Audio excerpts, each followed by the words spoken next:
الحمد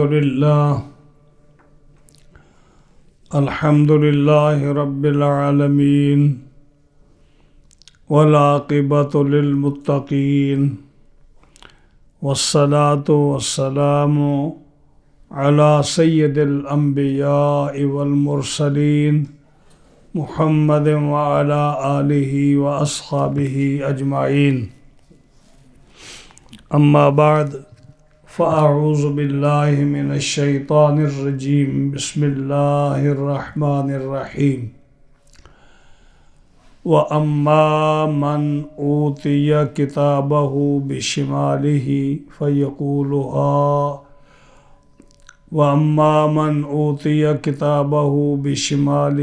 فيقول يا ليتني لم أوت كتابيه ولم أدر ما حسابيه يا ليتها كانت القاضية ما أغنى عني ماليه هلك عني سلطانيه خذوه فغلوه ثم الجحيم صلوه ثم في سلسلة زرعها 70 ذراعا فاسلكوه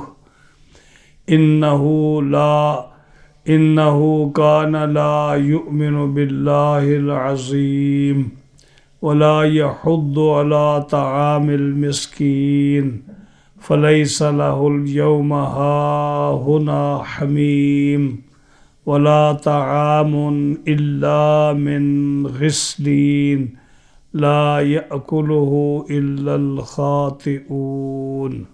صدق الله مولانا العظيم وبلغنا رسوله النبي الكريم الأمين ونحن على ذلك لمن الشاهدين والشاكرين والحمد لله رب العالمين.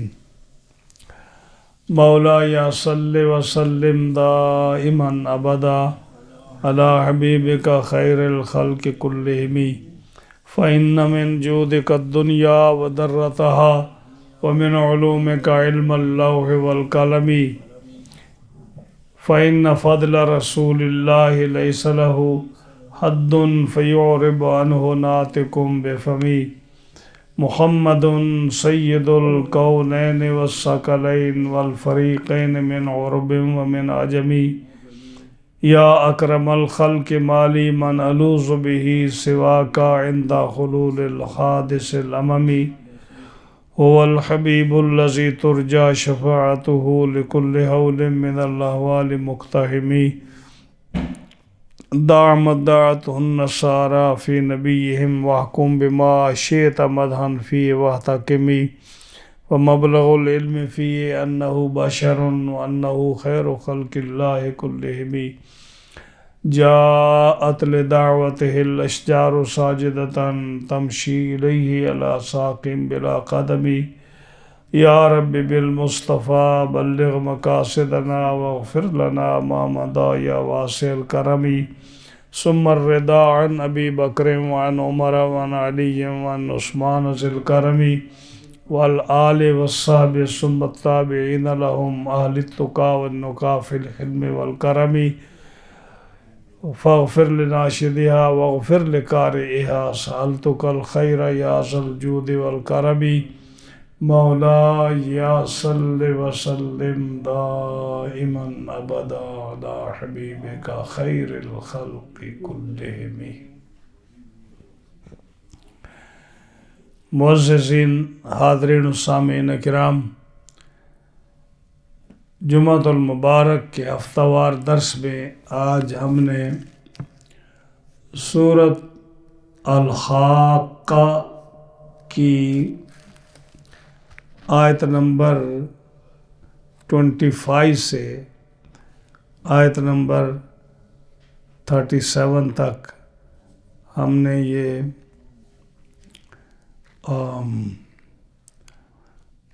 13 آیات کریمہ غالباً بنتی ہیں، یہ ہم نے تلاوت کی ہے. انشاءاللہ العزیز ان آیات کریمہ کا ترجمہ اور تفسیر عرض کریں گے. بارگاہ رب العزت سے یہ دعا ہے کہ رب تعالیٰ حق بیان کرنے کی توفیق عطا فرمائے، مجھے اور آپ کو ان پر عمل کی توفیق عطا فرمائے۔ گزشتہ درس میں ہم نے 6 آیات کریمہ کا درس دیا تھا، اور اس میں قیامت کا تذکرہ بھی تھا، اور ذکر تھا کہ جب اللہ کی بارگاہ میں 3 پیشیاں ہوں گی انسان کی۔ پہلی پیشی ہوگی جس میں فریقین جھگڑا کریں گے، اس نے میرے ساتھ زیادتی کی، اس نے میرا حق کھایا، اس نے مجھے نقصان پہنچایا، اس نے میری عزت برباد کی، اس نے میرا مال کھایا، وغیرہ وغیرہ۔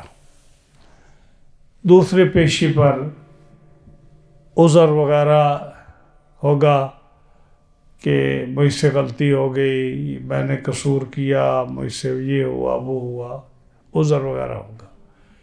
تیسری پیشی پر فیصلہ ہو جائے گا۔ فیصلہ یہ ہوگا کہ جو جنتی ہیں، نامہ اعمال ہوا میں اڑتا ہوا ان کے ہاتھ میں آ جائے گا، دائیں ہاتھ میں آ جائے گا، اور وہ ان سے حساب یسیر ہوگا اور وہ جنت میں چلے جائیں گے۔ اور جو دوسرے ہوں گے جہنمی، جن کا جہنم میں جانا ہوگا، ان کا نامہ اعمال بائیں ہاتھ میں آئے گا، اور وہ پھر ان کا حساب کتاب لمبا ہو جائے گا، وہ جہنم میں جائیں گے۔ میں نے گزشتہ جمعہ پر جو ذکر کیا تھا کہ جنتی، ان کو نامہ اعمال دائیں ہاتھ میں ملے گا اور ان کے لیے حساب یسیر ہوگا۔ جیسے سورہ انشقاق میں اس کا ذکر آتا ہے کہ جن کو دائیں ہاتھ میں نامہ اعمال ملے گا ان کا حساب یسیر ہوگا۔ نبی کریم صلی اللہ تعالیٰ علیہ وسلم نماز کے بعد رات کو گھر میں جو عبادت فرماتے، تو مائی عائشہ صدیقہ رضی اللہ تعالیٰ عنہا فرماتی ہیں کہ میں سنا کرتی کہ آپ جب بھی دعا کرتے تو کہتے یا اللہ مجھ سے حساب یسیر لے۔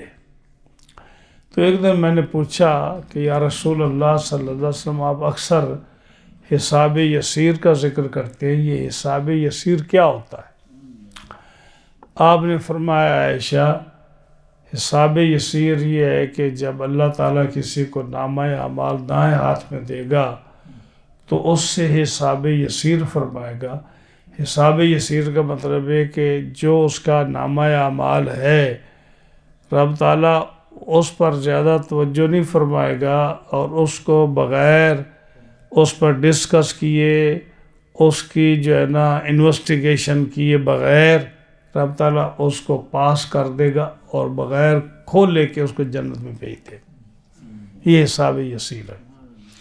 اور جس کا انویسٹیگیشن شروع ہو جائے گی، سوال جواب شروع ہو جائے گا، وہ بڑی مصیبت اور تکلیف پہ آ جائے گا۔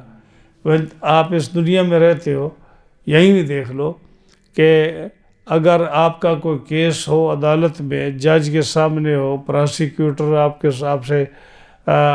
آپ سے سوال جواب کرنے والا ہو، یا IRS کا کوئی کیس آپ کے سامنے ہو، تو اس میں دیکھ لو کہ اگر تو وہ پراسیکیوٹر وغیرہ جو ہے یا وکیل وغیرہ وہ ڈسکس نہ کریں، اس کیس کو کھولیں ہی نہیں، اور آپ کو ایک جو ہے نا پیسج دے دیں تو کہ آپ کو چلو ٹھیک ہے، ہم ڈسکس نہیں کرتے، چلے جاؤ، یہ حساب یسیر ہے۔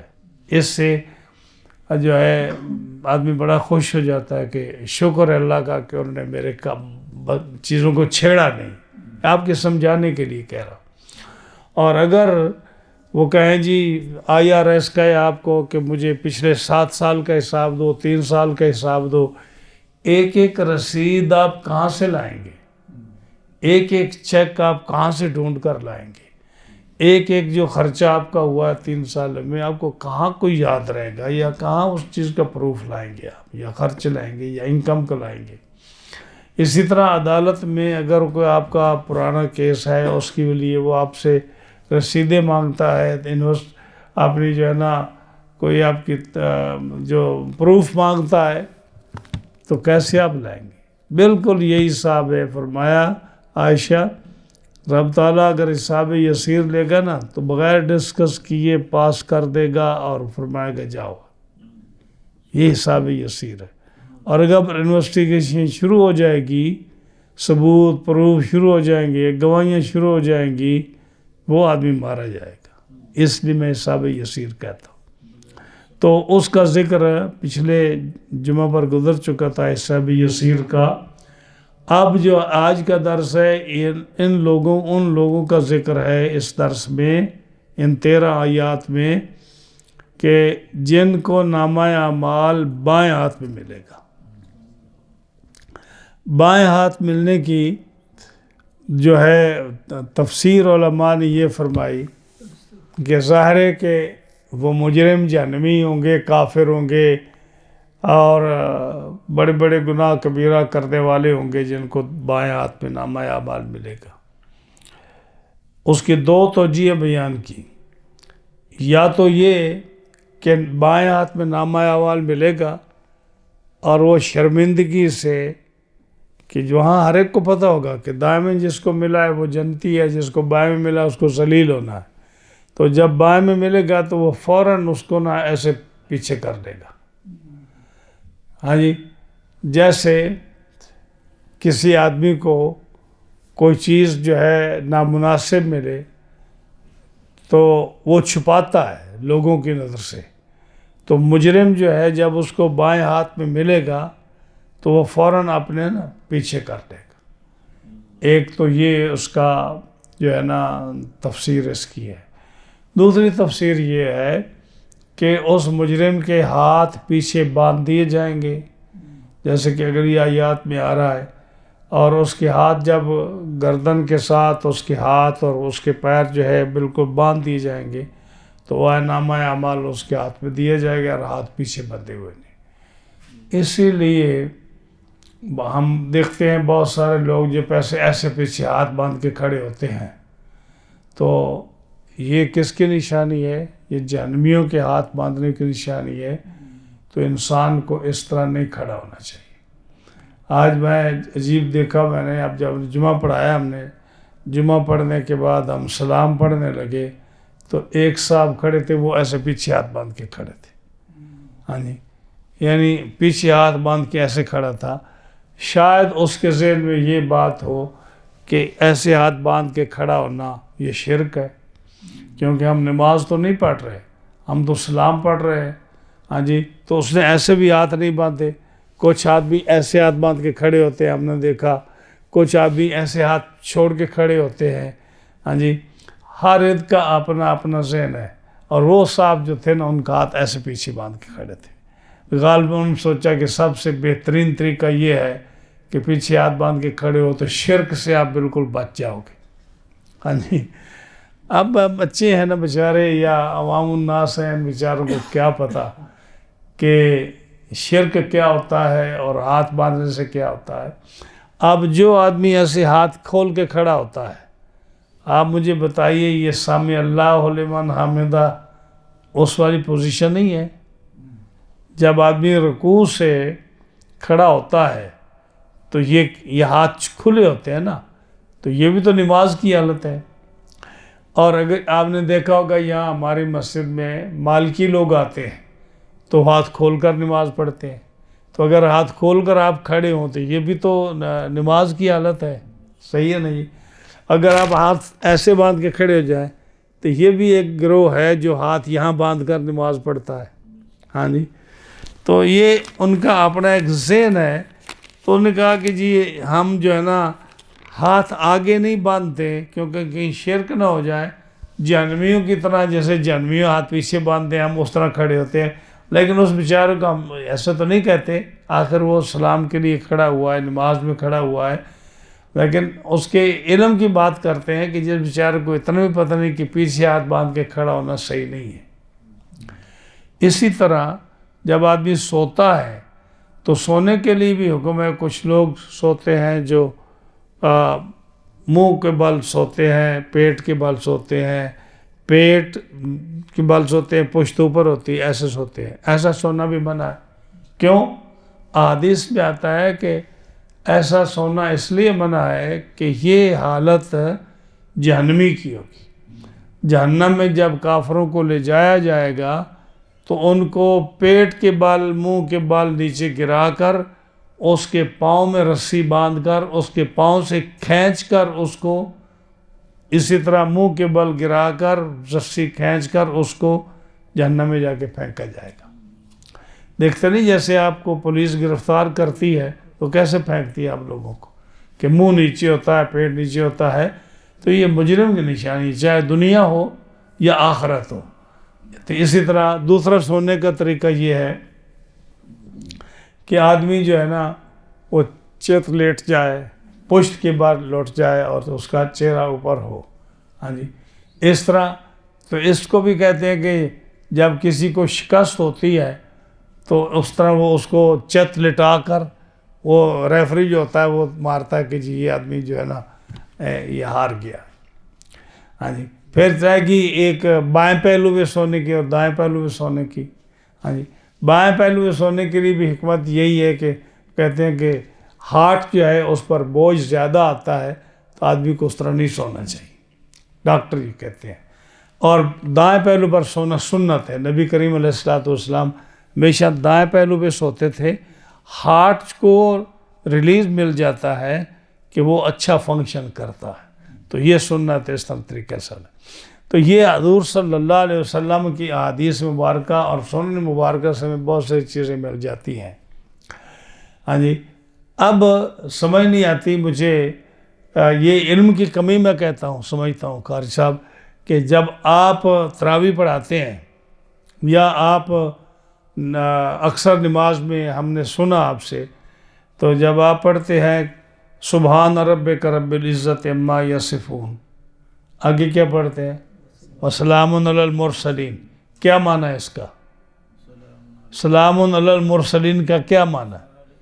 ہاں جی، یہی معنی ہے جو ہم سلام میں پڑھتے ہیں کہ سارے نبیوں پر سلام ہو، ہے یا نہیں؟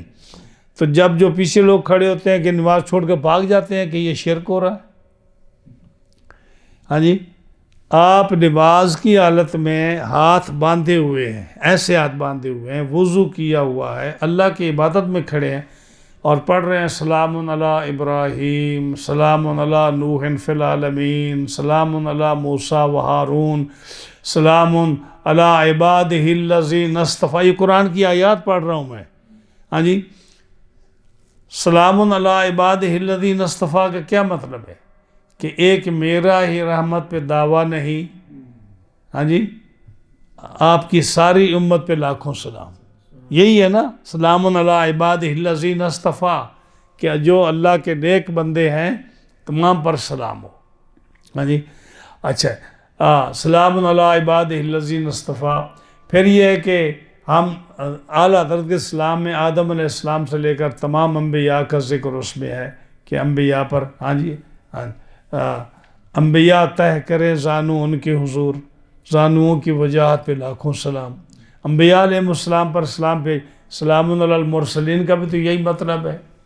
ہاں جی، تو میرا عرض کرنے کا مقصد یہ ہے کہ قاری صاحب یا کسی بھی امام کے پیچھے جب کھڑے ہوتے ہیں آپ، اگر اللہ نے آپ کو عقل دی ہے اور علم دیا ہے اور اتنی سوچ دی ہے تو آپ عربی سے واقف ہیں، تو کیا جب یہ امام حضرت ابراہیم علیہ السلام پر سلام، نوح علیہ السلام پر سلام، موسیٰ و ہارون پر سلام، انبیاء پر سلام، اللہ کے بندوں پر سلام، قرآن کی یہ آیتیں پڑھتا ہے تو اس وقت کیا آپ کو سمجھ نہیں آتی کہ امام صاحب کیا کہہ رہے ہیں؟ آپ سلام چھوڑ کر، نماز چھوڑ کر بھاگ جاتے ہیں، یہ شرک نہیں ہے؟ تو اس کا مطلب یہ ہے کہ انبیاء پر سلام بھیجنا، ہاتھ باندھ کر کھڑے ہونا، چاہے وہ نماز کی حالت ہو یا جیسی بھی ہو، جب نماز کی حالت میں، تہجد میں، فجر کی نماز میں، عشاء کی نماز میں، تراویح کی نماز میں جب یہ جائز ہے اور آپ ترجمے کے ساتھ سنیں یا پڑھیں اور لطف حاصل کریں، وہ جائز ہے وحید صاحب. تو ایک آدمی جو ہے وہ کہے جی میں پیچھے ہاتھ باندھ کے کھڑا ہوتا ہوں یا یہ شرک ہوتا ہے، تو میں سمجھتا ہوں یہ عقل کی کمی ہے نا، علم کی کمی ہے، عقل کی کمی ہے. ہاں جی. شیخ عبدالحق محدث دہلوی رحمۃ اللہ علیہ نے اپنی کتاب اخبار الاخیار شریف میں لکھا کہ یا اللہ، حالانکہ اتنے بڑے محدث ہیں، ہندوستان میں علم حدیث لانے والا وہ شخص ہے، لیکن وہ کہتے ہیں کہ یا اللہ، میرا کوئی بھی عمل ایسا نہیں جس پر میں اعتماد کروں کہ میری بخشش ہو جائے گی. میرے ہر آدمی کا اسی طرح ہی ہے کہ آدمی اعمال پر تو کوئی بھروسہ نہیں کر سکتے نا. وہ اتنے بڑے محدث عالم ہیں، کہتے میرے کسی عمل پر میں بھروسہ نہیں کر سکتا، لیکن ایک چیز جو ہے نا کہ جمعے کے دن میں جو سلام پڑھتا ہوں، جمعے کے دن میں جو سلام پڑھتا ہوں، مجھے یقین ہے کہ تو اس کو قبول فرمائے گا اور میری بخشش ہو جائے گی. ہاں جی. اتنے بڑے محدث اگر اس طرح کی بات کرتے ہیں اور آدمی جو ہے ہاتھ باندھ کر پیچھے کھڑا ہو یا اس طرح کھڑا ہو یا بیٹھ جائے، جی میں بیٹھ کر سلام پڑھ رہا ہوں، بیٹھ کر بھی اتحیات کی حالت نہیں ہے. ہاں جی. تو ہر حالت میں جو نماز کی حالت ہے، یہ کیسے آپ چھوڑ سکتے ہیں اس کو؟ لیکن صرف عقل بھی کمی اور علم کی بھی کمی ہے. ہاں جی. تو میں یہ عرض کر رہا تھا کہ جو ہے نا مجرم کو ہاتھ پیچھے باندھے جائیں گے، تو یہ کوئی نہ خیال کر کہ میں پیچھے ہاتھ باندھ کے میں بچ رہا ہوں. یہ تو کافروں کی نشانی ہے، جو ان کو جہنمیوں کی نشانی ہے پیچھے ہاتھ باندھنا. تو اس سے بھی انسان کو احتیاط کرنی چاہیے پیچھے ہاتھ باندھنے سے. تو فرمایا کہ اللہ تعالیٰ جن لوگوں کو بائیں ہاتھ میں نامہ اعمال دے گا تو وہ جب شرمندہ ہوگا، کیونکہ اس کو پتہ ہے کہ میرے جو ہے نا انجام کا تو لوگوں کو پتہ ہے. جج جب فیصلہ کرتا ہے تو مجرم کو پتہ ہے کہ میرے حق میں ہو رہا ہے یا میرے خلاف ہو رہا ہے. جب خلاف ہو رہا ہوتا ہے، جس کے حق میں ہوتا ہے وہ خوش ہوتا ہے، اس کے چہرے سے پتہ چلتا ہے خوش ہے، اور جس کے خلاف فیصلہ ہوتا ہے وہ منہ چھپا کر نیچے وہ باہر نکلنے کی کوشش کرتا. تو فرمایا کہ جب جس کے بائیں ہاتھ میں دیے جائے گا نا نامہ اعمال، وہ کہے گا یا لیتنی لم اوت کتابیہ، کاش کہ مجھے یہ نامہ اعمال ملتا ہی نہ، تاکہ لوگوں کے سامنے میں شرمندہ نہ ہوتا کہ میرے ہاتھ میں بائیں ہاتھ میں نامہ اعمال ہے. ہر آدمی دیکھ رہا ہے کہ یہ ذلیل ہے، یہ جہنمی ہے، یہ کافر ہے، یہ شکست خوردہ ہے. ہاں جی. یہ جو ہے نا اس کو ریجیکٹ کر دیا گیا ہے. تو وہ کہ شرمندگی کی وجہ سے کہے گا کاش کہ مجھے یہ کتاب ملتی ہی نہ. وَلَمْ أَدْرِ مَا حِسَابِيَهْ، اور میں جانتا ہی نہ کہ میرا حساب کیا ہوا ہے. یعنی مجھے جہنم میں بھیج دیا جاتا جو مجھے اب بھیجا جا رہا ہے، لیکن میرا لوگوں کے سامنے میں ذلیل نہ ہوتا، میں پریشان نہ ہوتا. یہ بڑے بڑے لوگ جو ہیں نا، جب ان میں جرم ہوتا ہے، مجرم بنتے ہیں یا ان پر کیس چلتا ہے، تو یہ ان کو سب سے زیادہ شرمندگی کیا ہوتی ہے کہ ہم لوگوں کے سامنے کس طرح ذلیل ہو رہے ہیں. لوگ ہماری عزت کرتے تھے، ہمیں خان جی، مار جی، ملک جی، سیٹھ جی، کیا کیا ناموں سے پکارتے تھے. ہم جاتے، لوگ کھڑے ہو جاتے تھے، ہماری بات مانتے سنتے تھے. آج انہی لوگوں کے سامنے میں عدالت میں شرمندہ ہو رہا ہوں. تو کہتے ہیں وَلَمْ أَدْرِ مَا حِسَابِيَهْ، کاش کہ یہ حساب ہمارا ہوتا ہی نہ اور ہمیں جہنم میں بھیج دیا جاتا، وہ ہمارے لیے بہتر تھا، لوگوں کے سامنے ہمیں ذلیل نہ کیا جاتا. یا لیتہا کانت القاضیہ، کاش کہ ایسا ہوتا کہ جب ہمیں موت آئی نا، ہم بالکل ہی مر جاتے، یہ اٹھائے نہ جاتے. جب نہ اٹھائے جاتے تو وہ جو ہم نے کفر کیا دنیا میں، کچھ نہ کچھ عزت تو تھی دنیا داروں کے سامنے. آج کی حالت جو ہے، جب ہمیں زندہ کیا گیا تو لوگوں کے سامنے ہم کتنا شرمندہ ہوئے. تو جب ہم مرے تھے وہ مرنا ہمارے لیے بہتر تھا، اور ہم نہ اٹھتے مرے رہتے اور جہنم میں سیدھے چلے جاتے، ہمیں یہ زندگی نہ ملتی تو یہ کتنا اچھا تھا۔ وہ موت کا قصہ ہی رہتا کہ ہم مرے رہتے، لوگوں کے سامنے اٹھ کر ہمارا حساب کتاب نہ ہوتا۔ ما اغنا عنی مالیہ، میں اتنا مالدار تھا جس مال کی وجہ سے کوئی آدمی میرے سامنے بول نہیں سکتا تھا، سچا بھی خاموش ہو جاتا، صحیح آدمی بھی جو ہے ڈر سے، میرے روب سے، میرے مال سے، کیونکہ میں قاضیوں کو خرید لیتا، میں ججوں کو خرید لیتا، میں وکیلوں کو خرید لیتا، میں پولیس کو خرید لیتا، میں بڑے بڑے سرداروں کو، بڑے بڑے حاکموں کو خرید لیتا، میرے پاس مال تھا، اور میرا جھوٹ جو ہے کبھی ظاہر نہیں ہوتا تھا۔ میں اگر غلط بھی ہوتا تو میں جب خرید لیتا تو میرے حق میں فیصلہ ہوتا، ہاں جی، دوسرے آدمی کو جو ہے نا سزا ملتی، اس کو برا بھلا کہا جاتا، میرے عیب چھپے رہتے۔ ما اغنا عنی مالیہ، میرا مال تو آج کچھ کام بھی نہ آیا۔ آج آپ جہنم میں یا جو عدالت، اللہ کی عدالت میں میرے مال کی تو کوئی حیثیت ہی نہ رہی۔ نہیں، یہ دنیا میں میرا مال چلتا تھا اور مجھے عزت ملتی تھی، میرا وقار تھا، عزت تھی، رسپیکٹ تھی، میں رشوتیں دے کر، لوگوں کو مال دے کر خرید لیا کرتا تھا۔ ما اغنا عنی مالیہ، یہاں تو میرے مال کی کوئی حیثیت ہی نہیں ہے، بالکل میرا مال کسی کام نہیں آیا۔ ہلک عنی سلطانیہ، میری بادشاہی، میرا سلطانیت، میرا زور، میری بادشاہی، میری چودراہٹ، میری جو ہے نا حکومت سب جاتی رہی۔ ہاں جی، میں ایک وقت تھا کہ جب میں دنیا میں میرے پاس مال تھا، دولت تھی، لوگ میرے پاس کھانا کھانے آتے اور جو ہے نا میرے حق میں فیصلہ دیتے۔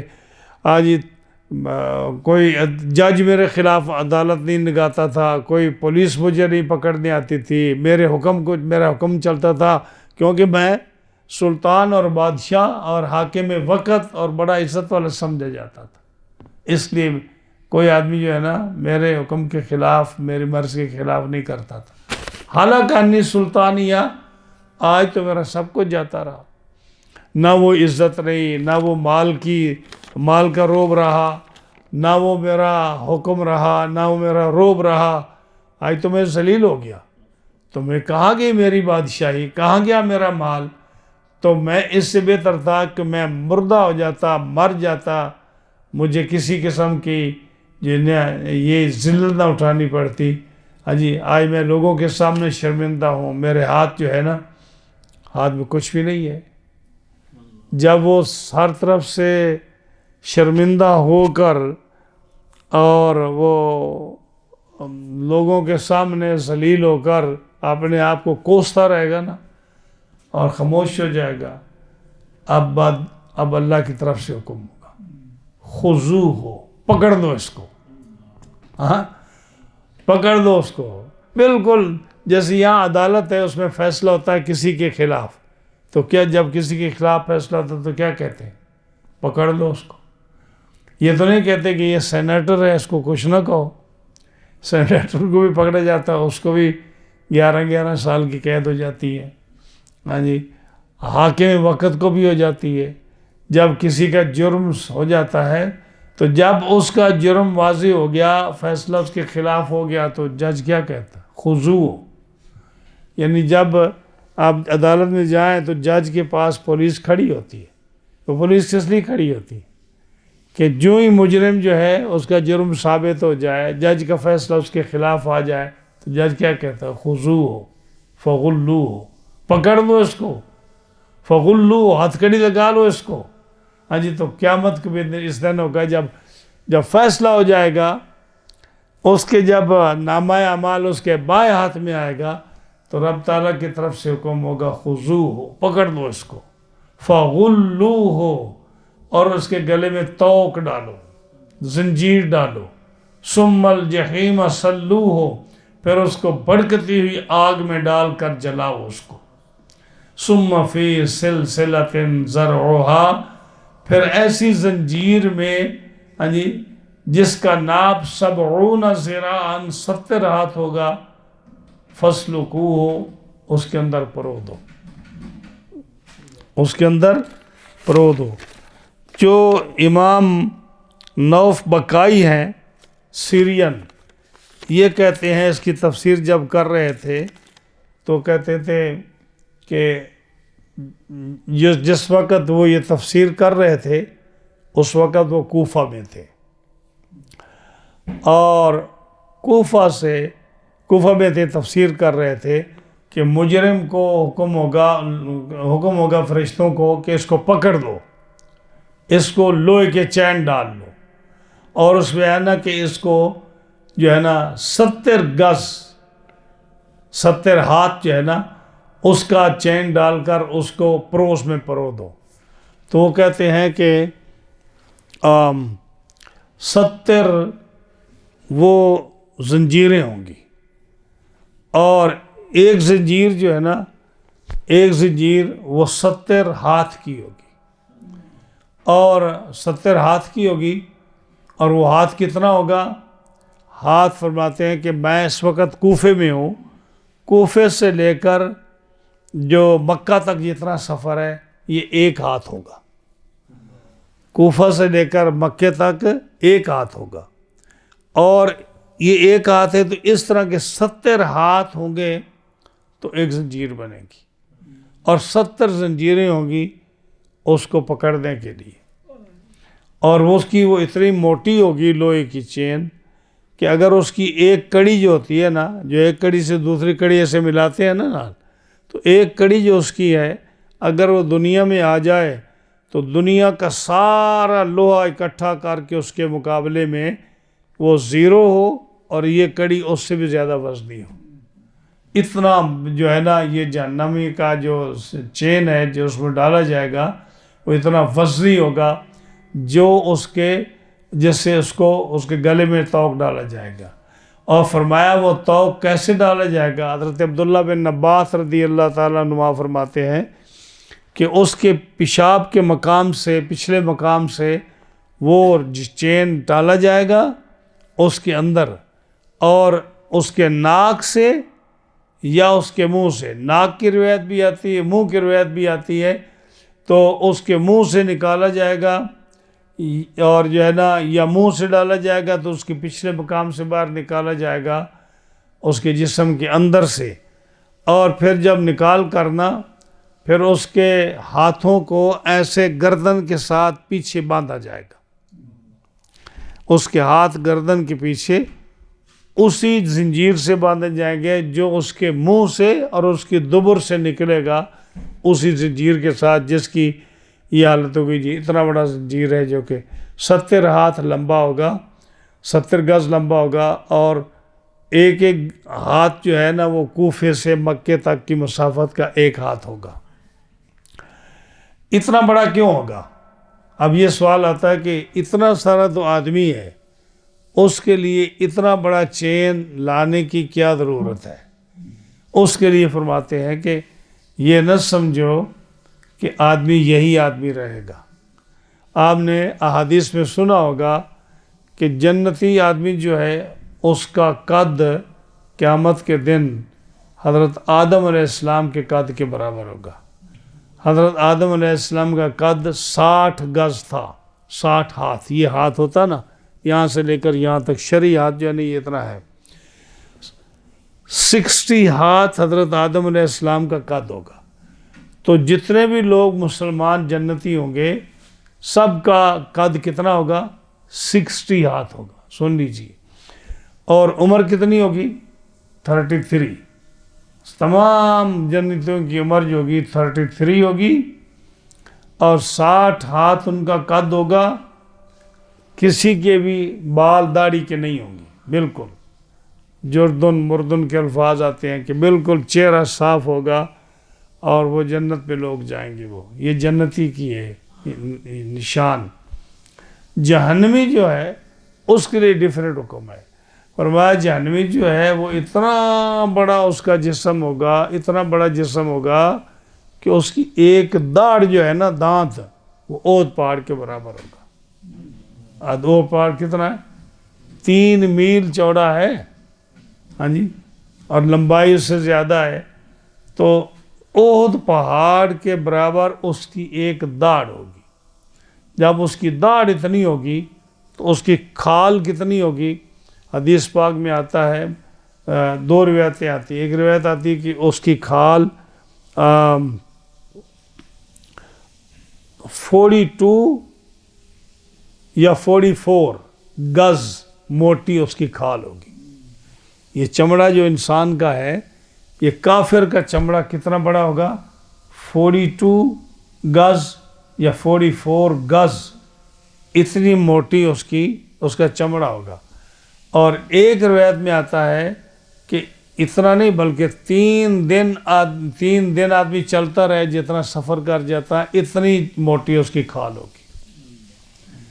اور بیٹھے گا کہاں؟ 3 دن کی مسافت منزل جو ہے اس میں وہ ایک آدمی ایک کافر بیٹھے گا. یعنی مکہ مکرمہ سے لے کر مدینہ منورہ تک جتنا سفر ہے، یہ ایک کافر کے بیٹھنے کی جگہ ہوگی. اتنا بڑا جسم اس کو رب تعالیٰ دے دے گا. ہاں جی. اب یہ جو ہے نا بظاہر آپ کسی کے سامنے بیان کر دو، کہے گا یہ کیسے ہو سکتا ہے جی، یہ تو نہیں ہو سکتا. اس کا کیا مطلب ہے؟ اس کے مطلب کا تمہیں نہیں پتہ. اس کا مطلب یہ ہے کہ آپ کا جو آج چولہا ہے، آپ چولہا جو ہے آگ کا جس میں آپ کھانا پکاتے ہیں، کوئی بھی چولہا لے لو، گیس والا لے لو، آئل والا لے لو، لکڑی والا لے لو. اس چولہے میں آپ دیکھیں کہ ایک چھوٹی سی کیڑی گر جائے تو کتنی دیر میں وہ جو ہے نا اس جل کر ختم ہو جائے گی؟ کوئی ٹائم لگے گا؟ اب جہنم کی آگ جو اس آگ سے 70 گنا زیادہ ہے، 70 گنا زیادہ ہے. جس کو 1000 سال جلایا گیا تو اس کا ایک رنگ آیا، پھر 1000 سال جلایا گیا تو اس کا ایک رنگ آیا، پھر 1000 جلایا گیا تو پھر جا کے وہ سیاہ ہوئی. جو اتنی گرم ہے، جو 70 جو ہے حصے اس سے زیادہ تیز ہے، اور ہزاروں سال اس کو جلایا گیا ہے. اس کے اندر اگر یہ کافر جو آج اس کا جسم ہے، اگر یہ ڈالا جائے گا تو یہ ایسے ہی جل جائے گا جیسے آپ کیڑی جو ہے آپ اپنے چولہے میں ڈالتے ہیں، تو وہ کوئی دیر نہیں لگتی. تو رب تعالیٰ پھر نے عذاب دینا کافر کو، تو عذاب تب بھی ہوگا نا جب اس کا اتنا بڑا چمڑا ہو، اتنا بڑا جسم ہو، جس کو رب تعالیٰ جہنم کی آگ میں پھینکے تو اس کو کچھ عذاب کو محسوس تو ہو نا. یہ وجہ ہے اس کے جسم بڑا بنانے کی. اور روایات میں آتا ہے کہ اس کا چمڑا اور گوشت یہ بدلتا رہے گا، لیکن اس کا ہارٹ اور اس کی جو عذاب جو محسوس ہونے والے اعضاء ہیں نا، وہ سلامت رہیں گے تاکہ اس کو عذاب اور تکلیف محسوس ہو. لیکن 1 منٹ میں یعنی 1 گھڑی میں جب کافر کو ڈالا جائے گا تو اتنا جلدی، اتنا بڑا جسم ہونے کے باوجود اتنا جلدی وہ جل کر راکھ ہو جائے گا کہ 1 گھڑی میں 600-700 مرتبہ اس کا جسم بدلے گا. یعنی اس کا چمڑا اور اس کا گوشت جو نیا آئے گا، 1 گھڑی میں 700 مرتبہ وہ چینج کرنا پڑے گا تاکہ اس کو عذاب ہو. اور پھر وہ جو ہے نا اس کا جسم بار بار جہنم سے جلتا رہے گا، اس کو نیا چمڑا اور نیا گوشت ملتا رہے گا، اور اس کو وہ جل کر عذاب ہوتا رہے گا، اور اس کے جو باقی ارگان ہیں وہ اس کو سلامت رہیں گے جس سے اس کو عذاب محسوس ہو. تو اتنا بڑا جسم، پتہ چلا کہ کیوں اتنا بڑا جسم دیا جا رہا ہے. اتنا بڑا جسم اس لیے دیا جا رہا ہے تاکہ وہ کچھ عذاب کو سہ سکے، اس کو احساس ہو کہ کتنا بڑا عذاب اس کو مل رہا ہے. اگر یہی جسم ہو تو اس کو تو 1 سیکنڈ میں کباب بن جائے وہ. تو اتنا بڑا موٹا چمڑا دے کر، اتنا بڑا جسم دے کر جب جہنم میں پھینکا جائے گا تو پھر اس کو کچھ سیکنڈ یا کچھ منٹ لگیں گے اس کے جلنے میں، اور اس کا عذاب اس کو محسوس ہوگا. تو فرمایا کہ حکم ہوگا کہ جیسے سیخ میں کباب کی جو گوشت آپ ڈال کر اس کو بھونتے ہیں، اس طرح کر کے لوہے کے اس 70 گز کے چین میں اس کو پرویا جائے گا کافر کو، اور پھر اس کو جہنم کی آگ میں ثم الجحیم صلوہ، اس میں پھر بھونا جائے گا کافر کو جہنم کی آگ میں۔ اگر یہ جہنم کا عذاب کافر جو ہے اس کے سامنے ایکسپلین کیا جائے یا کافر کو سنے، تو میں نہیں سمجھتا کہ کافر جو ہے وہ اپنے کفر پر قائم رہے جب اس کے عذاب کو دیکھ۔ تو جس کی قسمت میں رب نے اسلام لکھا ہے وہ یقیناً جو ہے توبہ کر کے اسلام قبول کر لے گا، اور اگر اس کی قسمت میں نہیں ہے تو پھر چاہے اللہ کا رسول اور اللہ کا نبی بھی ان کو کہتا رہے تو وہ اسلام نہیں لائے گا۔ ہاں جی، تو فرمایا خود پکڑ لو اس کو اور اس کا چین جو ہے اس کے توق اس کے گلے میں ڈالو، اور پھر اس کو جو ہے نا جہنم کی آگ میں اس کو تنسا دو، ثم فی سلسلۃ، پھر ایسی زنجیر میں ذرعھا جس کا ناپ 70 ذراع ہے، اس میں اس میں پرو دو، اس میں پرو دو، یعنی جو مکوفہ سے لے کر مکہ تک 1 ہاتھ، اور اس طرح کے 70 ہاتھ جو ہیں اس کا ایک زنجیر ہوگا، اور 70 زنجیریں ہوگی جس میں ایک کافر کو پکڑ کر مضبوطی سے پھر اس کو جہنم میں پھینکا جائے گا۔ اور یہ اب ریزن ہے کہ یہ جہنم میں جائے گا کیوں؟ صرف 2 ریزن قرآن نے یہاں بیان کیے۔ مسلمان جو ہے مومن اللہ کا شکر جتنا ادا کرے اتنا کم ہے۔ فرمایا یہ اس کو کیوں ایسا ہی عذاب کیوں دیا جائے گا؟ فرمایا 2 ریزن ہے۔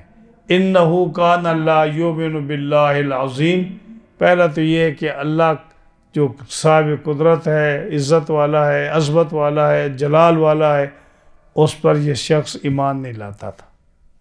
ایک ریزن یہ ہے اس کو جہنم میں کیوں پھینکا جا رہا ہے کہ اللہ عظمت اور عزت والا اور جلال والا، اس پر یہ آدمی ایمان نہیں لاتا تھا، تو اس لیے کافر جو ہے نا اس کو جہنم کا عذاب ہوگا۔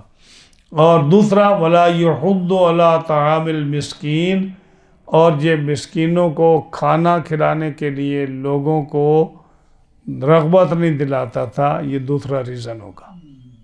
باقی ایپ سارے چھوڑ دیے کہ یہ کس وجہ سے اس کو فرمایا یہ 2 ریزن ہیں اتنے بڑے جس کی وجہ سے اس کو جہنم میں جانا ہے۔ ایک اللہ جو صاحب عظمت ہے اس پر ایمان نہیں لاتا، اور دوسرا کسی مسکین کو کھانا کھلانا تو درکنار، یہ کسی کو کہتا ہی نہیں ہے کہ فلاں کو کھانا کھلاؤ۔ تو ایک ہے کھانا کھلانا، اس کا اجر و ثواب بہت زیادہ ہے، اور جو کسی کو ترغیب دے کہ بھئی جاؤ فلاں کو کھانا کھلاؤ، فلاں جگہ کے بھوکے آدمی رہتے ہیں، فلاں طالب علم ہے، فلاں مسکین ہے، فلاں فقیر ہے، ان کا بھی خیال رکھو، صرف کہنے سے آدمی جہنم سے بچ جاتا ہے، اور جو آدمی کھلائے ان کو، ان کی خدمت کرے، ان کے لیے کھانے کا انتظام کرے، اس کے لیے تو اور زیادہ درجات ہیں۔ اسی لیے حضرت ابو الدرداء رضی اللہ تعالیٰ عنہ حضور کے صحابی ہیں، نبی کریم علیہ السلام نے فرمایا کہ یہ میری امت کی حکیم ہے، یعنی حضرت ابو الدرداء رضی اللہ تعالیٰ عنہ حکمت والے ہیں، میری امت کی حکیم ہے۔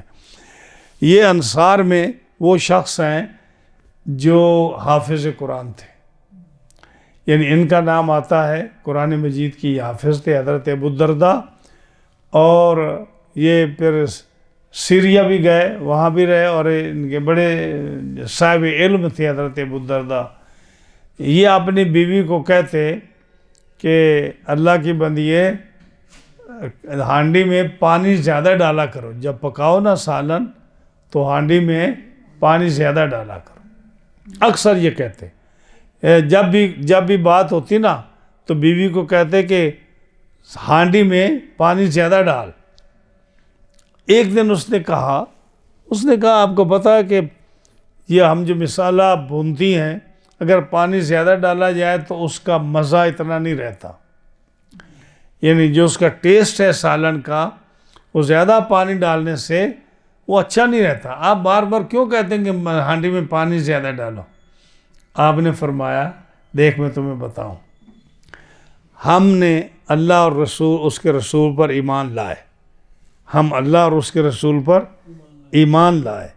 تو ہم نے اپنے آپ کی جو رسی ہے نا، جو زنجیر ہے جس میں کافروں کو پھینکا جائے گا، ہم اللہ اور اس کے رسول پر ایمان لانے سے آدھی زنجیر ہم نے کاٹ ڈالی. سمجھ آئے نا میری بات؟ یعنی ہم ایمان لائے تو آدھی زنجیر، یہ جو قرآن مجید میں آیا نا کہ ان کو کیوں پھینکا جائے گا، انہ کان لا یؤمن باللہ العظیم، کہ کافر جو ہے اللہ عظمت والے پر ایمان نہیں لاتے تھے. ایک تو اس لیے ان کو زنجیر میں پرویا گیا، اور دوسرا وہ مسکینوں کو کھانا کھلانے کے لیے ترغیب نہیں دیتا تھا، واعظ نہیں کرتا تھا، لوگوں کو حکم نہیں دیتا کہ ان کو مشورہ نہیں دیتا تھا کہ ان کو کھانا کھلاؤ. تو دوسرا اس لیے زنجیر میں اس کو پرو کر جہنم میں بھیجا جائے گا. تو آپ فرماتے کہ دیکھ اللہ کی بندی ہے، ہم اللہ اور اس کے رسول پر ایمان لائے نا، ہاں جی، اللہ کو مانتے ہیں، اللہ کے رسول کو مانتے ہیں، اللہ کو عظیم سبحان ربی العظیم کہتے ہیں، ربی الاعلیٰ کہتے ہیں، اللہ کی عظمت کا اقرار کرتے ہیں. تو ہم نے جہنم والی اس آدھی رسی کو ہم نے کاٹ دیا، محفوظ ہو گئے. جو باقی آدھی رہ گئی ہے نا، وہ ہے جب ہم مسکین کو کھانا کھلائیں گے اور غریبوں کی روٹی کا انتظام کریں گے، ان کے لیے کھانے کا انتظام کریں گے، بھوکوں کو کھانا کھلائیں گے. کسی کے پاس گندم نہیں ہے، اس کے پاس کھانے پینے کا سامان نہیں ہے، اس کے پاس روزہ رکھنے کا سامان نہیں ہے، اس کے گھر میں آٹا دانہ نہیں ہے. جب ہم اس طرح کا اہتمام کریں گے تو باقی آدھی رسی جو ہے نا وہ لوہے والی، وہ بھی ہم کاٹ ڈالیں گے. تو اس لیے جتنا زیادہ سالن میں پانی ڈالے گی اتنے زیادہ گھروں میں ہم تقسیم کر سکیں گے. تو کتنی خوبصورت بات ہے. یعنی اہم قرآن مجید ہے نا، دو چیزیں کتنی اہم ہیں کہ ایک تو اللہ پر ایمان لاؤ، اور دوسرا غریب کی مدد کرو، فقیر کی مدد کرو، مسکین کی مدد کرو. جہاں تک آپ کو معلوم ہو کہ فلاں آدمی محتاج ہے، فلاں مسکین ہے، فلاں غریب ہے، اس کے پاس کھانے پینے کا نہیں ہے، نو میٹر وہ جیسا بھی ہو، اس کا اہتمام کرو، اس کے ساتھ کھانا پہنچانے کا. یہ حضرت ابو الدرداء کہتے تھے. اسی طرح اسی کے ریلیٹڈ ایک اور بات آپ کو بتاؤں. دیکھو حضرت علی رضی اللہ تعالیٰ عنہ اور حضرت امیر معاویہ رضی اللہ تعالیٰ عنہ کے درمیان جنگیں ہوئیں نا، صحابہ کے درمیان لڑائیاں ہوئیں، اور ان جنگوں میں بڑے آدمی شہید ہوئے. اب ہمیں حکم ہے کہ ان باسوں میں نہ پڑو، کہ ان کے لیے مغفرت اللہ اور اس کے رسول نے فرمائی ہے. لیکن ایک بات امام شافعی رحمۃ اللہ علیہ اور باقی بزرگوں سے بھی یہ بات بڑی مشہور آئی ہے. انہوں نے کہا کہ دیکھو ہم ایسے زمانے میں آئے ہیں، پیدا ہوئے ہیں، آج 14ویں صدی میں یا 13ویں صدی میں، یا آج سے دو چار صدیاں پہلے، یعنی صحابہ کے دور کے بعد ہم ایسے دور میں آئے ہیں کہ ہماری تلوار اس وقت نہیں چلی، ہم ان جنگوں میں شامل نہیں ہوئے، ہم ان لڑائیوں میں شامل نہیں ہوئے. تو یہ اللہ کا کرم ہے کہ اگر ہم اس دور میں ہوتے تو ہم بھی کسی ایک پارٹی میں ہوتے. تو جب اللہ نے ہمارے اوپر ایسا کرم فرمایا کہ ہماری تلواریں، ہمارے ڈنڈے، ہمارے چاقو، ہماری بندوقیں، ہماری گنیں ان کے خلاف استعمال نہیں ہوئی، اللہ نے ہمارے ہاتھوں کو ان چیزوں سے بچا لیا. جب بچا لیا تو کیا مشورہ دیتے ہیں کہ کم از کم اپنی زبانوں کو بھی ان کی کھالوں میں پڑنے سے بچاؤ. جب ہاتھ بچ گیا، یہ بہت بڑی نعمت ہے کہ آپ اس میں شامل نہیں ہوئی، اس کتاب میں کہ آپ نے جنگ لڑی ہو، ان کے ساتھ لڑائی کی ہو. جب آپ کے ہاتھ محفوظ ہیں تو آپ کی زبانوں کو بھی محفوظ کرو. یعنی کبھی بھی صحابہ کے بارے میں، تابعین کے بارے میں، ان بزرگوں کے بارے میں کوئی لفظ استعمال نہ کرو کہ جیسے تمہارے ہاتھ محفوظ ہیں تمہاری زبانیں بھی محفوظ ہو جائیں. کیا خیال ہے؟ اگر آپ اچھل کر، یہ جیسے بیوقوف لوگ صحابہ کے مشاجرات میں پڑھتے ہیں، چاہے امیر معاویہ ہوں، حضرت عائشہ صدیقہ ہوں، مغیرہ بن شعبہ ہوں یا حضرت علی ہوں، آپ دیکھتے نہیں علماء کو یا پڑھی لکھی یا ان پڑھ لوگوں کو کیسے اچھل کر کہتے ہیں کہ اس حدیث میں یہ ہے، اس روایت میں یہ ہے، اس کتاب میں یہ ہے، فلاں نے یہ کہا، فلاں نے یہ کہا. وہ بہتر ہے اس طرح بک بک کرنا یا یہ بہتر ہے کہ اپنی زبان کو خاموش کر لو؟ کیا خیال ہے؟ جہاں تک میری بات آپ سمجھے، یعنی اگر اللہ نے آپ کے ہاتھ کو محفوظ رکھا ہے ان کا خون بہانے سے، ان کے ساتھ لڑنے سے، تو اپنی زبانوں کو بھی محفوظ کر لو تو بچ جاؤ گے. اور اگر تم چاہتے ہو کہ تمہارے ہاتھ تو نہیں پہنچ سکے، تمہاری زبانیں پہنچے، تو پھر جہنم کا ایندھن بنو، کیونکہ ان کے لیے تو بخشش ہے، وہ تو محفوظ لوگ ہیں. ہاں جی، تو اس لیے یا جن کے لڑائی سے جھگڑے سے آپ کے ہاتھ محفوظ ہیں، اپنی زبانوں کو بھی ان سے محفوظ کر لو. یہ بہت اچھی بات ہے، جو میرا مشورہ ہے، جو بھی سنتا ہے آپ ان کے زبانوں میں نہ پڑھیں. یہ جو بکتے ہیں ان کو بکنے دو، ان کا سنو بھی نہ. آپ نے اپنی آخرت، اپنی قبر میں جانا ہے، آپ نے خود حساب کتاب دینا ہے. آپ کے لیے یہی بہتر ہے کہ جب ہمارے ہاتھ محفوظ رہے ہیں، ہماری زبانیں بھی محفوظ رہیں اور ہمارے کان بھی ان کے سننے سے محفوظ رہیں. یہ بہترین چیز ہے. اور دوسری بات جو یہاں ہے کہ ایک آدمی کو اگر اللہ نے ایمان نصیب فرمایا ہے، میں، آپ، زید، عمر، بکر جو مسلمان ہیں، یہ کتنی بڑی دولت اس نے اچیو کر لی ہے. تو دوسرا کیا ہے؟ مسکین کو کھانا کھلانا، وہ کون سی بڑی بات ہے؟ یعنی اگر آپ کی اتنی ہمت ہے کہ آپ سالن کے اندر پانی زیادہ ڈال کر خدمت زیادہ کر سکتے ہیں ایک دو فیملیوں کی، وہ کر دیں. اگر آپ کو رب تعالیٰ نے اس سے زیادہ دیا ہے، آپ اپنے اکاؤنٹ سے $200-400، $15-20، $30، $50، $100 آپ اس کی گراسی لے کر کسی غریب کی مدد کر دیں، کسی فیملی والے مسلمان کی یا غریب آدمی کی مدد کر دیں، تو یہ کیا ہوگا؟ ان دو چیزوں سے، ایمان لانے سے اور غریب کی، مسکین کی مدد کرنے سے، آپ جہنم کے عذاب سے بچ جائیں گے. ورنہ جہنم کا عذاب کا نا کہ ایک آدمی بلا یحض علی طعام المسکین، خود تو کھانا کھلانا درکنار، وہ کسی کو کھانے کے لیے کہتا بھی نہیں تھا. وہ ایک لطیفہ مشہور ہے نا، ایک بادشاہ نے کہا کہ میں سوال کرتا ہوں تو اس سے اگر تو نے مجھے جواب نہ دیا تو میں تمہیں سزا دوں گا، اور اگر جواب صحیح دیا تو میں تمہیں انعام دوں گا. وہ بھی کوئی علی صاحب کی طرح بڑا سمجھدار آدمی تھا. ان کا ٹھیک ہے بادشاہ سلامت، پوچھو. اس نے کہا تیرے ہاتھ پر بال کیوں نہیں؟ تیرے ہاتھ پر بال کیوں نہیں؟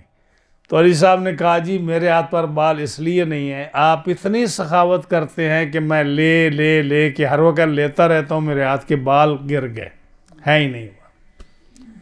بادشاہ نے کہا واقعی اس نے بڑا اچھا جواب دیا. اس نے کہا پھر میرے ہاتھ پر جب بال کیوں نہیں؟ اس نے کہا جی آپ اتنی سخاوت کرتے ہیں، ہر وقت دیتے رہتے ہیں، اس لیے آپ کے ہاتھ پر بھی نہیں ہے بال. آپ دیتے رہتے ہیں، میں لیتا رہتا ہوں. آپ کے بال اس لیے نہیں اور میرے ہاتھ پر بال اس لیے نہیں کہ میں لیتا رہتا ہوں. انہوں نے کہا جی پھر یہ عباس اور دیگر زید، عمر، بکر جو ہیں باقی لوگ، ان کے ہاتھوں پر بال کیوں نہیں؟ کہنے جی یہ ہاتھ ملتے رہتے ہیں، کہتے ہیں کہ یہ سارا کچھ علی لے گیا اور ہمیں کچھ بھی نہیں ملا. ہاں جی، تو بات یہ ہے کہ یہ جو ہے نا اللہ کے راستے میں دو، غریب کی مدد کرو جتنا بھی ہو سکے. آپ ہاتھ نہ ملتے رہو کہ یہ کیوں یہ اس کو کیوں دے. بعض لوگوں کو یہ تکلیف ہوتی ہے نا کہ دے کوئی رہا ہوتا ہے، تکلیف کسی کو اور ہوتی ہے. ہاں جی، یعنی دیکھنے والے کا مزاج خراب ہو جاتا ہے صرف اس لیے کہ وہ دیکھتا ہے کہ میں تو دیتا نہیں ہوں، یہ کیوں دے رہا ہے. ہاں جی، یہی بات یہاں بھی ہے. فرمایا نا وَلَا يَحُضُّ عَلَىٰ طَعَامِ الْمِسْكِينِ، خود تو دیتا نہیں، کسی کو ترغیب بھی نہیں دیتا یہ کہ بھئی تم دو. تو یہ بھی ایک بہت بڑی عبادت ہے کہ آپ کسی کو راستہ دکھائیں کہ فلاں آدمی کی مدد کر دو. تو یہ بھی قرآن کا حکم ہے. تو فرمایا کہ جب وہ جہنم میں جائے گا نا تو کہا جائے گا فَلَيْسَ لَهُ الْيَوْمَ هَاهُنَا حَمِيمٌ، اب یہاں اس کا کوئی دوست نہیں. اب یہاں جہنم میں جب جائے گا تو جہنم میں ہر آدمی کو اپنی پڑی ہوگی، فرمایا کوئی کسی کا اب دوست نہیں ہوگا وہاں. ولا طعام الا من غسلین، اور نہ وہاں کو کھانا ہوگا سوائے غسلین کے. غسلین کہتے ہیں کس کو؟ کافر کے زخموں سے جو پیپ بہے گا نا یا خون بہے گا وہ ایک جگہ اکٹھا ہوتا رہے گا، بس وہی کھانا ہوگا. جب کافر کو بھوک لگے گی اور وہ کھانے کا کہے گا تو کہا جائے گا کہ یہ کافروں کے جسم زخموں سے جو پیپ بہ رہی ہے یہ ہے، یہ کھاؤ تم. ہاں جی، تو یہ تو اب سننے سے بھی آدمی کو الٹی آ جاتی ہے، نفرت آتی ہے کہ کسی کے زخموں سے جو پیپ بہتا ہے، خون بہتا ہے، آپ جب اس کو دیکھ نہیں سکتے تو کافر کھائے گا کیسے؟ لیکن اس کے لیے اور کوئی چارہ نہیں ہے. زقوم کا درخت جو ہے تھور کا، یا وہ کھائے گا، اور یا کہا جائے گا کہ الا من غسلین، یہ کافروں کے دوزخیوں کے زخموں سے جو پیپ بہتی ہے وہ پیپ ایک آپ کے لیے کھانا ہوگا. تو فرمایا وہاں آج جہنم میں ان کا کوئی دوست نہیں ہے. ولا طعام الا من غسلین، مگر دوزخیوں کا پیپ اور جو اس کا خون بہا ہوا ہے وہ کھانا ہوگا. وہی کھانا پیش کیا جائے گا کہ اب یہ کھاؤ. لا یاکلہ الا الخاطئون، اللہ فرماتا جل شانہ کہ اس پیپ والی چیز کو، اس پیپ والے جو اکٹھا ہے جگہ پر، اس کو نہیں کھائے گا مگر کون کھائے گا؟ خطا کار، گناہ گار. گناہ گار سے مراد کیا ہے؟ کافر جو جہنم میں جائیں گے وہ کھائیں گے، اور ان کے لیے وہ کھانا ہوگا. تو ان کے لیے جیسے سورہ واقعہ پڑھے تو سورہ واقعہ میں آتا ہے کہ وہاں زقوم کھائیں گے اور وہ سخت گرم ہوگا، کڑوا ہوگا. اس کے بعد جب ان کو پیاس لگے گی تو پھر ان کو پھر جو ہے نا فشاربون علیہ من الحمیم، گرم پانی جو ہے جہنم کا، پھر اس کی طرف لے جایا جائے گا کہ یہ پیو گرم پانی. وہ کڑوا اور جہنم کا تھور کا درخت کھا کر جب گرم پانی پئیں گے ان کے ہونٹ گر جائیں گے، ان کا اندر جل جائے گا. جب پانی اندر جائے گا تو زہر پانی گرم ہوگا تو پینا تو انہوں نے ہے، جب پئیں گے تو سب کچھ اندر سے جل جائے گا. تو جیسے میں نے کہا کہ ایک گھڑی میں 700 مرتبہ ان کا گوشت اور ان کا چمڑا جو ہے یہ بدلتا رہے گا اور ان کو عذاب آتا رہے گا، ان کو عذاب آتا رہے گا. اس طرح کر کے وہ ہمیشہ جہنم میں رہیں گے. یہاں ایک آیت میں آیا لا یؤمن باللہ العظیم، وہ اللہ عظمت والے اللہ پر ایمان نہیں لاتا تھا. ہاں جی، وہ کیوں نہیں لاتا تھا؟ نبی کریم صلی اللہ تعالیٰ علیہ وسلم نے ارشاد فرمایا کہ نبی کریم علیہ السلام نے ارشاد فرمایا، حضرت ابو ہریرہ کی روایت ہے، فرمایا کہ اللہ فرماتا ہے کہ کبریائی میری چادر ہے. کبریائی کا مطلب ہے تکبر. تکبر ایک تو تکبر آتا ہے نا کہ جو ہم کرتے ہیں کہ ہمارے جیسا کوئی نہیں ہے، ہمارے پاس یہ چیز ہے، ہم بڑے ہیں، یہ تکبر ہے، آدمی اکڑ کر چلتا ہے. اس کا ایک معنی یہ ہے کہ یہ جو بڑائی ہے یعنی فخر کرنا اور اپنے آپ کو بڑا سمجھنا، یہ اللہ کی شان ہے کیونکہ اس کے تو لائق ہے نا. تو کبریائی جو ہے نا وہ جس کہتے ہیں وہ تبارک اسمک کا، ہاں جی، وَلَهُ الْكِبْرِيَا، یہ الفاظ جو آتے ہیں نا یہ اللہ کے بڑائی کے لیے آتے ہیں کہ کبریائی بھی اسی کے لائق ہے. وہ فرماتا ہے کبریائی میری چادر ہے. چادر کہتے ہیں جو اوپر پہنتے ہیں، یہ میری چادر ہے.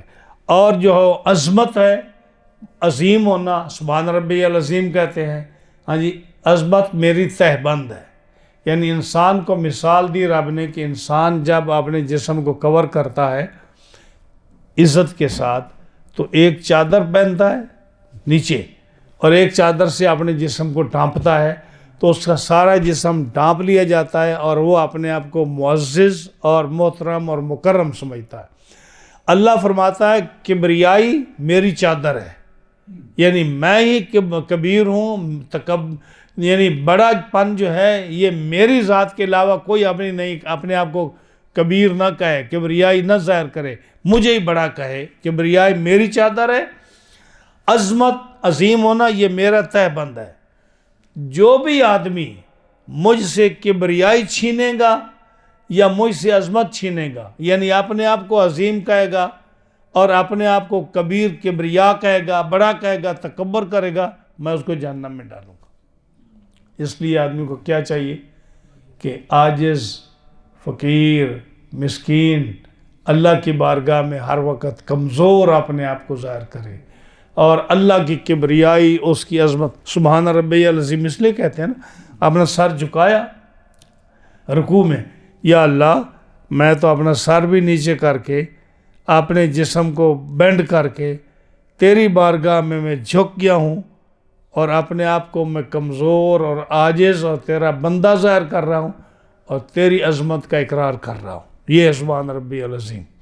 پھر جب سجدے میں جاتا ہے تو دیکھ لو کہ پھر اپنی عزت والا چہرہ جو ہے، سب سے عزت والا چہرہ، اس کو زمین پر رکھتا ہے، ماتھا زمین پر رگڑتا ہے، اور زبان سے کہتا ہے دیکھ اللہ، میں تیرے سامنے اپنے سر کو بھی اور اپنے چہرے کو بھی زمین پر رگڑ رہا ہوں، اور کہہ رہا ہوں زبان سے سبحان ربی الاعلیٰ۔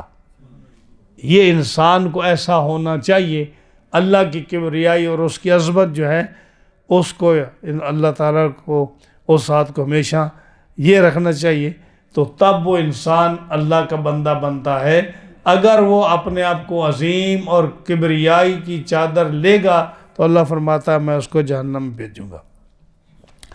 اب جہنم کا پیپ جو ہے، یہ جو ان کا ہے، حضرت ابو سعید خدری رضی اللہ تعالیٰ عنہ فرماتے ہیں کہ اگر ایک ڈول اس پیپ کا اتنا بدبودار ہے، وہ دنیا میں پھینک دیا جائے تو پورے یونیورس میں، پورے دنیا میں، پورے جہان میں وہ بدبو اتنی پھیل جائے کہ سارا اس دنیا کا مزہ ہی ختم ہو جائے، یعنی بدبو ہی ہر طرف آ جائے۔ آج دیکھو نا، مردار پڑا ہو کہیں تو پورے شہر میں، پورے گاؤں میں اس کی بدبو آتی ہے، پورے بازار میں بدبو آتی ہے جب مردار پڑا ہوتا ہے، ہاں جی۔ اور اس کو جب یہ جو آج جو پرندہ ہے وہ کیا گدھ جس کو بولتے ہیں، جب وہ آ کر کھا جاتا ہے اس کو تو بالکل صاف ہو جاتا ہے، ہاں جی، پھر بدبو ختم ہو جاتی ہے۔ تو وہ ڈول جو پیپ کا ہے، اگر ایک ڈول جو ہے دنیا میں پھینک دیا جائے تو اس دنیا کا مزہ کرکرا ہو جائے، ہر آدمی بدبو سے اپنا منہ چھپاتا پھرے، تو اندازہ لگائیے اس کافر کا جس جہنم میں اس پیپ کو کھائے گا اور پیے گا جی۔ تو یہ آج کافر کا جو تھا نا حشر، اس کا ذکر ہوا، اور اسی طرح اس کا ذکر سورہ انشقاق جو ہے اس میں بھی آئے گا 30ویں پارے میں انشاءاللہ، اور پہلے بھی گزر چکا کہ ایک مقامات پر۔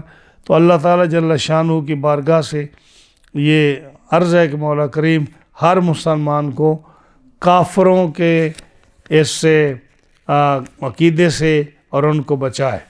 ایک حدیث پڑھ کر میں ختم کرتا ہوں، بڑی پیاری حدیث ہے جو موجم اوسط میں یہ حدیث آئی ہے۔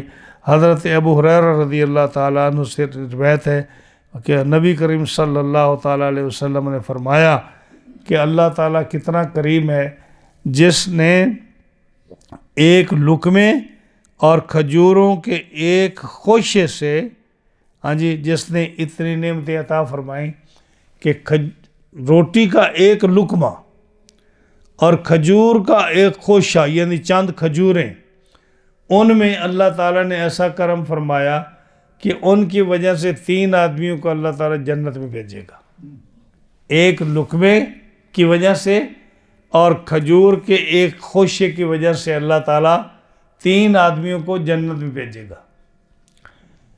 یہ دیکھیں کہ پہلا یہ کہ ایک آدمی جب وہ دیکھتا ہے کہ فلاں آدمی غریب ہے، غریب خاندان ہے، ان کے حالات اچھے نہیں ہیں، اور یہ اس کے اندر گنجائش ہے ان کو لقمہ دینے کی، 2-4 لقمے دینے کی، ایک روٹی دینے کی، ایک کھانا دینے کی، یا چند کھجوریں دینے کی، یا ان کی مشکلات دور کرنے کی، تو جب یہ خاوند جو ہے یا گھر کا مالک جو ہے وہ گھر آ کر کہتا ہے کہ فلاں خاندان یا فلاں گھر جو ہے ان کو کھانے کی ضرورت ہے، اور اس کے لیے کھانا تیار کرو یا اہتمام کرو، ان کو دینا ہے۔ بیوی سنتی ہے اور وہ اس سے لڑتی جھگڑتی نہیں، اس کو ایڈوائز نہیں کرتی کہ تو کن چکروں میں پڑ گیا ہے، بلکہ کہتی ہے کہ تو نے اچھا سوچا ہے، جو تو کہتا ہے میں اس کے لیے کھانا تیار کرتی ہوں۔ تو خامد نے کہا، بیوی نے اس کا مائنڈ چینج نہیں کیا۔ اکثر کیا ہوتا ہے کہ بیوی مائنڈ چینج کرتی ہے، کہتی ہے کہ تو کسی مولوی کے درس سن کر آیا ہے، اس لیے تیرا دماغ خراب ہو چکا ہے، تو تیرا گھر بیٹھ، تھوڑا ٹھنڈا ہو اور اپنا پیسہ، اپنا دانہ آٹا خراب نہ کر۔ میں آپ کو حدیث سنا رہا ہوں، فرمایا 3 آدمی جنت میں جائیں گے۔ گھر میں آ کر وہ کہتا ہے کہ فلاں آدمی غریب ہے، فلاں خاندان غریب ہے، ان کو ہماری ہیلپ کی ضرورت ہے۔ کوئی ضروری نہیں کہ سارا گھر اٹھا کر اس کو دے دو، اس کی تھوڑی سی ہیلپ کر دو جس سے اس کو تھوڑا سکون آ جائے۔ وہ گھر میں آ کر کہتا ہے، بیوی کہتی ہے قاری صاحب اچھی بات ہے، وہ اچھا کھانا تیار کرتی ہے، اچھے کھجوریں رکھتی ہے، پلیٹ میں عزت کے ساتھ، کپڑے کے ساتھ لپیٹ کر، جیسے بھی وہ عزت طریقے سے وہ تیار کرتی ہے۔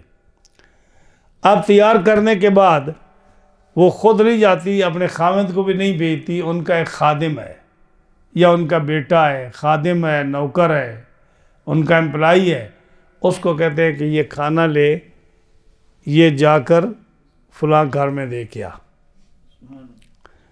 خامد نے پتہ چلا اس کے اختیار میں ہے نا، اس نے کہا کھانا تیار کرو یا فلاں آدمی کے ہاں کچھ دینا ہے یا مدد کرنی ہے۔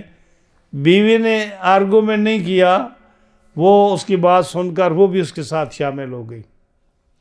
صحیح ہے؟ جب تیار ہوا باعزت طریقے سے، تو پھر انہوں نے اپنے بیٹے کو یا خادم کو یا نوکر کو، امپلائی کو کہا کہ یہ فلاں گھر میں دے کر آ۔ اس نے بھی کوئی آگے سے ایسا مشورہ نہیں دیا۔ نبی کریم علیہ السلام فرماتے ہیں، گھر کا مالک جس نے صدقے کا حکم دیا، بیگم صاحبہ جس نے خاوند کا حکم سن کر اس صدقے کو خوب سجایا، تیار کیا، جب یہ دونوں ہو گئے، اس کے بعد خادم کو یا بیٹے کو وغیرہ کو حکم دیا کہ یہ صدقہ فلاں جگہ پہنچا آؤ۔ نبی کریم صلی اللہ علیہ وسلم نے فرمایا کہ یہ اللہ تعالیٰ کتنا اس کی حمد بیان کریں کہ اس نے صرف اس ایک وجہ سے، ایک کھانے کی وجہ سے 3 آدمیوں کو رب تعالیٰ نے جو ہے جنت میں بھیجا۔ اس ایک بات کی وجہ سے مالک یا خامد بھی جنت میں جائے گا، بیوی بھی جنت میں جائے گی، اور وہ خادم جس نے گھر جا کر پہنچایا وہ بھی جنت میں جائے گا۔ اور اگر آپ کی مزید چاہتے ہیں تو سورہ دہر جو ہے اس کا مطالعہ آپ کیجیے، آگے آئے گا۔ اللہ تعالیٰ نے فرمایا وَيُطْعِمُونَ الطَّعَامَ عَلَىٰ حُبِّهِ مِسْكِينًا وَيَتِيمًا وَأَسِيرًا۔ ہاں جی، کہ اللہ کی محبت پر صحابہ حضرت علی اور اہل بیت کی شان ہے کہ وہ مسکینوں، یتیموں، فقیروں، قیدیوں کو وہ کھانا کھلاتے ہیں۔ اِنَّمَا نُطْعِمُكُمْ لِوَجْهِ اللَّهِ، اور ذاتی کوئی غرض نہیں، اللہ کی رضا کے لیے وہ کھانا کھلاتے ہیں۔ یا اسی طرح اگر سورۃ البلد جو ہے، لا اقسم بہذا البلد ووالد وما ولد فلاقتحم العقبہ، ان صورتوں آیتوں کو پڑھیں جس میں آتا ہے کہ گھاٹی میں جو چھلانگ مارتے ہیں، یعنی اس کا جو طعام لوگوں کو کھلاتا ہے، اس کی تعریف میں، اس کی بخشش اور اس کے انعام پر جو اللہ تعالیٰ انعام فرماتا ہے ان پر، اس کا ذکر اس سورۃ پاک میں بھی ہے۔ تو یہ جس کو اللہ نے ہمت اور توفیق دی ہے وہ غنیمت سمجھے کہ رب تعالیٰ نے اس کو یہ توفیق دی ہے کہ وہ کسی کی بھی مدد کر جاتا ہے۔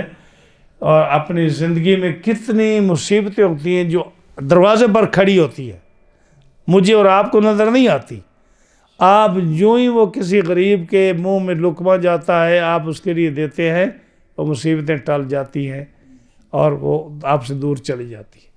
اور اگر آپ اگنور کرتے ہیں، یو نیور نو کہ کون سی مصیبت آپ کے گلے پڑ جاتی ہے اور آپ کا نقصان ہوتا ہے۔ رب تعالیٰ جل شانہ ہمیں قرآن مجید سمجھنے کی، اس پر عمل کی توفیق عطا فرمائے۔ وما علینا الا البلاغ۔ سبحان اللہ۔